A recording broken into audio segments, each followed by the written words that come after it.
Si tonton tire compte, si tonton tire compte. Pour nous pas chercher compte, si tonton tire compte. Depuis la nuit privée, oh, c'est ça, n'a va compter. Si tonton tire compte, si tonton tire compte. Si tonton tire compte, si tonton tire compte. Pour nous pas chercher compte, si tonton tire compte. C'est ça, n'a va compter. Si tonton tire compte, si tonton tire compte. Il était une fois, il y a très longtemps. Tellement longtemps qu'on ne sait plus très bien si c'est dans ce temps-là ou dans un autre temps. Dans un certain pays, un certain village. Dans ce village, il y avait une rivière. Au fond de la rivière, loin, très loin, là où les yeux ne peuvent plus rien voir, là où les oreilles ne perçoivent plus aucun son, vivait un être mystérieux. C'était Tézin, le poisson amoureux. Tous les jours, les habitants du village se rendaient à la rivière pour y puiser de l'eau. Une eau qui leur paraissait claire, comme du cristal. Il arrivait pourtant qu'une fois puisée, l'eau se transforme en un liquide gris verdâtre, parfois brunâtre, toujours gluant. Tout simplement dégoûtant. Les villageois ne comprenaient pas ce qui se passait, car ils ne savaient pas qu'au fond de la rivière, loin, très loin, vivait Tézin. Ils ne savaient pas, mais ils se doutaient bien que quelque chose d'étrange se passait au fond, tout au fond de l'eau. Là où les yeux ne peuvent plus rien voir, Tézin le poisson mélangeait algues, brindilles, glaise et mousse. Il saupoudrait de ci, de là, une pincée de sable gris, rose ou noir. Puis, il attendait le lever du jour, l'arrivée des villageois. Les filles seulement ramenaient toujours l'eau la plus pure, la plus limpide. Cependant, dès qu'un garçon se présentait à l'aide d'une flûte de roseau, Tézin enfonçait dans l'ouverture de la calebasse une boulette de sa préparation. Le temps de reprendre le chemin de la maison, la boulette se dissolvait et transformait l'eau en liquide boueux. À vrai dire, Tézin ne détestait pas forcément les garçons, mais il leur reprochait de leur jeu rude et bruyant qui troublait le calme de la rivière. Certains poissons se plaignaient des pierres qu'ils lançaient dans l'eau, des roseaux qu'ils arrachaient pour fabriquer des flèches et des harpons avec lesquels ils les poursuivaient sans relâche. En un mot, Tézin préférait certainement les chants et les rondes joyeuses des filles aux jeux tumultueux des garçons. De tous les gens du village, une seule personne, j'ai bien dit une seule, une fille nommée Vélina, connaissait le secret de Tézin. Tézin et Vélina s'étaient rencontrés le jour où Vélina avait perdu une bague dans l'eau. Sans trop comprendre comment, la bague avait glissé, avait quitté son droit et plop. Vélina n'avait eu que le temps de voir un petit rond se refermer dans l'eau, pétrifié. Elle avait regardé sa bague s'enfoncer dans le mélange de sable et de galets, puis disparaître, s'en aller loin, bien loin, tout au fond de l'eau. Là où les yeux ne peuvent plus rien voir, là où les oreilles ne perçoivent plus aucun bruit. Vélina pleura tant et tant que ses sanglots émurent profondément Tézin. Tézin, le beau poisson qui faisait de la sieste,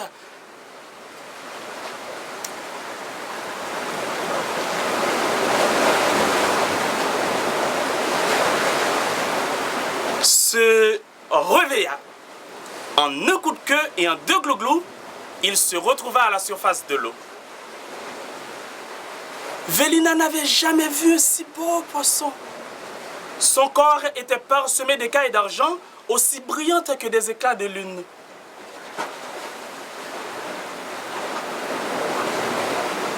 Larges comme des pièces de monnaie. Ses nageoires appelaient des voiles de dentelle fine. Elle bougeait avec grâce, écumant l'eau. Quant à ses yeux, c'était deux magnifiques agatrouantes pailletées d'or. Et c'était surtout là le charme de Tésin. Il savait parler et disait de si belles choses.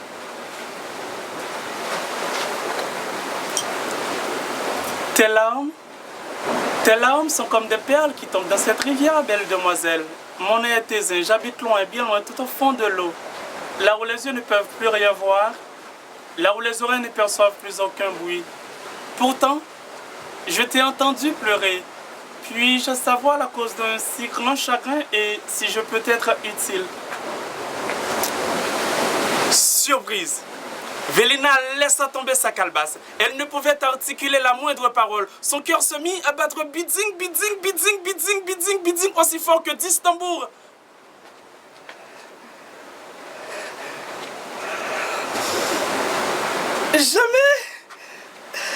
Jamais de toute ma vie, je n'ai jamais vu un si beau poisson avec des écailles et des yeux aussi magnifiques. Elle eut tellement peur de le voir repartir qu'au fond de l'eau, que bien vite, elle reprit ses sens et répondit. C'est ma bague, elle vient de glisser de mon doigt, elle est allée loin, bien loin, tout au fond de l'eau. Là où les yeux ne peuvent plus rien voir, poursuit le poisson. Cela me peine de te voir pleurer ainsi. Je vais aller te la chercher. Ne crains rien, je connais bien le fond de la rivière. D'un coup de queue, Tésin fend l'eau et descend tout au fond. Le temps de le dire, il revient à la surface avec la bague, transporté de joie, et sans hésiter, Vélina entre dans la rivière où elle embrasse Tésin.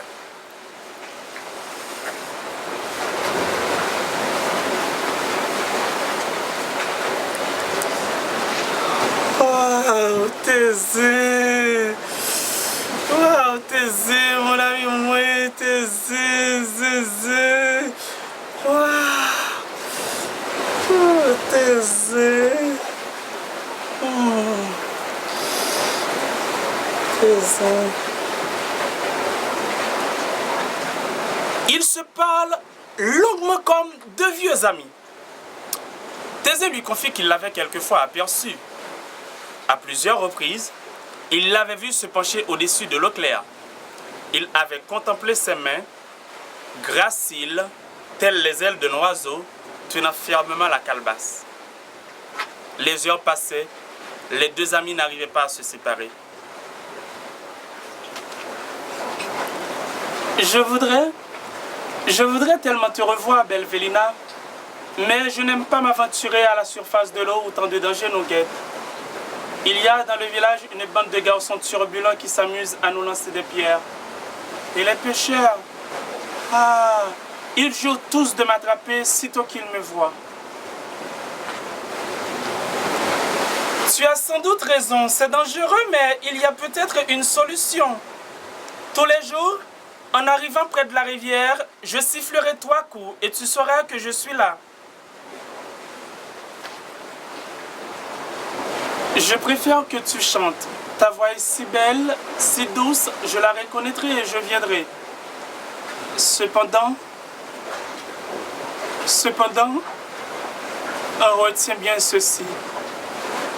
Le jour où tu verras 3 gouttes de sang sur ton corsage, tu sauras, tu comprendras qu'une de ces brutes a eu raison de moi. Un de ces pécheurs va bien finir par m'attraper et me tuer. Très bien. Troublée malgré elle par ce que lui dit Tésin. Je chanterai ainsi.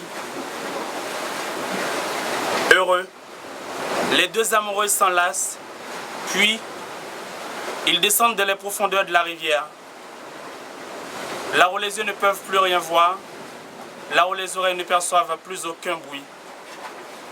Heureuse, Vélina reprend le chemin de la maison tout en se disant que personne, non, jamais personne tant et aussi longtemps qu'elle vivra, ne parviendra à s'emparer du magnifique poisson. Tout le long du chemin, elle chante. Tes bons amis moins tes bons amis moins tes dans de l'eau, bons amis moins tes dans de l'eau, bons amis moins. Le temps passa. Un très très longtemps ou un temps très court, on ne sait pas exactement. Puis, il arriva ce qui suit. Un jour, Polo, le petit frère de Vélina, se rend à la rivière. À son retour, sa calebasse est remplie d'une eau limoneuse. Une fois de plus, il se fait vivement gronder par sa mère. Mauvais garnement! J'en ai assez de cette eau crasseuse que tu me rapportes. On n'ose même pas la donner aux animaux. Tu dois faire exprès de rapporter de l'eau aussi sale. Je vais finir par te chauffer les oreilles, moi. Comment expliquer que ta sœur, elle rapporte toujours l'eau la plus pure et la plus limpide? Ce n'est pas ma faute, maman. Vraiment, je te le jure. Je n'y comprends rien. J'exige que tu rapportes la même eau que ta sœur. Le lendemain, alors que Vélina se trouve à l'école, Polo, accompagné de ses parents, se rend à la rivière. Le père s'est armé d'un filet et d'un gourdin. Sitôt arrivés, ils retiennent leur souffle et cachent dans les roseaux qui bordent la rivière et attendent.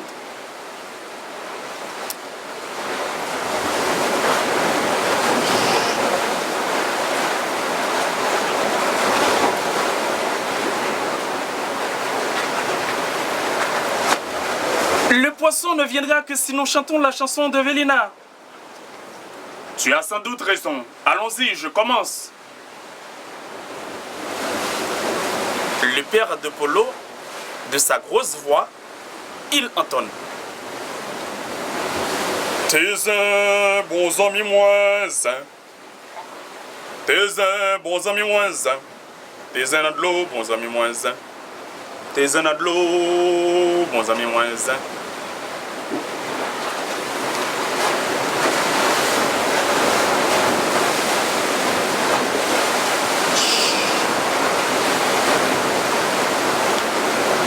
Lentement, les minutes s'écoulent.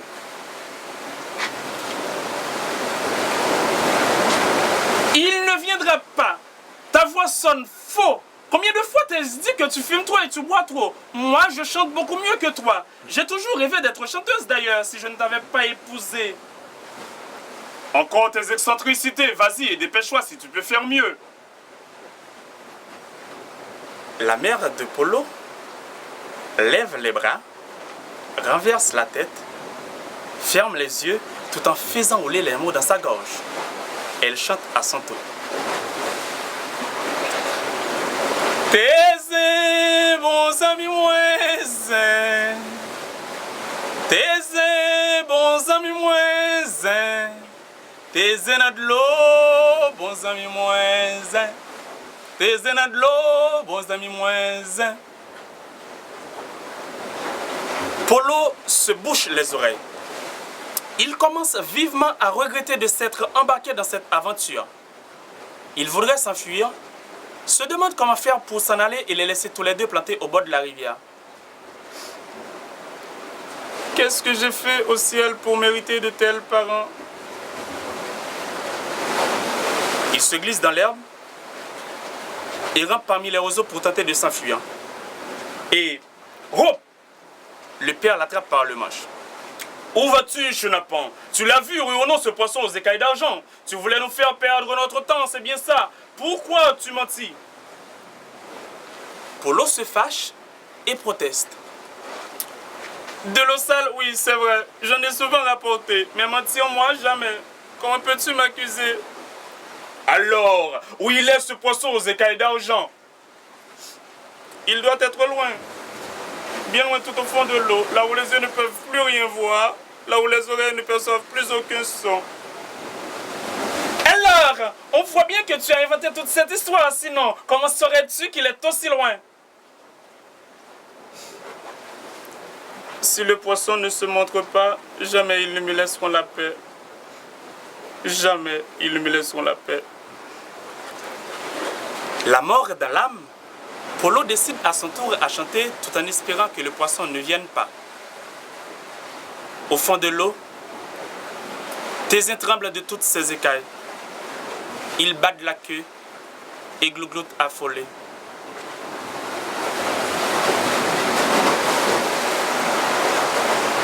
Cette voix c'est comme du métal rouillé. Ce ne peut être Vélina. Polo chante à son tour.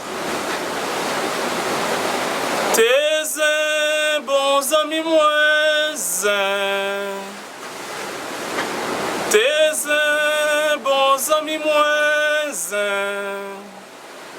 Tes de l'eau. Bons amis moins. Tes de l'eau. Bons amis moins. En un coup de queue et deux glouglots, et voilà que Thésée monte à la surface de l'eau. Le père de Vélina, qui surveillait attentivement les mouvements de l'onde, lance le filet et emprisonne le poisson. Aidé de sa femme, il ramène le filet sur la grève, puis, d'un coup de gourdin, pow, il tue Thésée. Le moment précis où Thésée rend le dernier soupir, Vélina ressent une douleur atroce comme une dague qui lui transperce la poitrine. Elle regarde à son corsage et voit comme Thésée le lui avait prédit, 3 gouttes de sang. Par chance, la cloche annonce la fin des classes. Elle sort tout en courant de l'école et arrive à la maison où elle est accueillie par un parfum tenace de soupe de poisson. Autour de la table, son père et sa mère s'apprêtent à manger. Accroupi dans un coin triste à en mourir, Polo pleure. Vélina jette un coup d'œil dans la soupière. Elle pousse un cri perçant, un cri de désespoir. Même mort, les yeux de Thésée semblent la regarder avec tendresse. Toute tremblante, elle s'empare du petit sac dans lequel sa mère a mis les écailles qu'elle compte porter au bijoutier. Elle prend également le squelette du poisson, intact. Celui-ci a résisté à l'assaut des couteaux. Telle une flèche, Vélina part vers la rivière. Elle trébuche dans les ornières, se cogne aux arbres, bute contre les souches mortes. Sa douleur est profonde. Elle baille de ses larmes d'amoureuse le squelette de Thésée. Au bord de l'eau, un dernier geste insensé la pousse à scruter les profondeurs de la rivière. Thésée m'a enseigné que l'amour est plus fort que tout, plus fort que la mort, plus fort que la bêtise réunie. Telle une prière, son chant monte. Il s'engouffre dans la brise. Il est repris par les cocotiers. Tous les arbres soudain accompagnent Vélina. La rivière chante elle aussi tout en poursuivant sa course. Elle défait le petit sac et commence à disposer les écailles sur le squelette qui, au même instant, se remet à reprendre forme. Quelques larmes, quelques écailles. Quelques larmes, quelques écailles. Encore à quelques larmes, quelques écailles. Encore à quelques larmes, quelques écailles. Soudain, le cœur de Thésée se remet à battre, s'engouffre, se modèle. Quelques larmes, quelques écailles. Encore quelques larmes, quelques écailles. Quelques larmes, quelques écailles. En un coup de queue et deux glou-glou, il plonge tout au fond de la rivière et remonte à la surface. Il plonge et réapparaît. Il plonge et réapparaît. Il plonge et réapparaît. Heureux, les deux amoureux s'enlacent et descendent là où les yeux ne peuvent plus rien voir, là où les oreilles ne perçoivent plus aucun son, là où il n'existe que l'éternité de l'amour. Voici, voilà.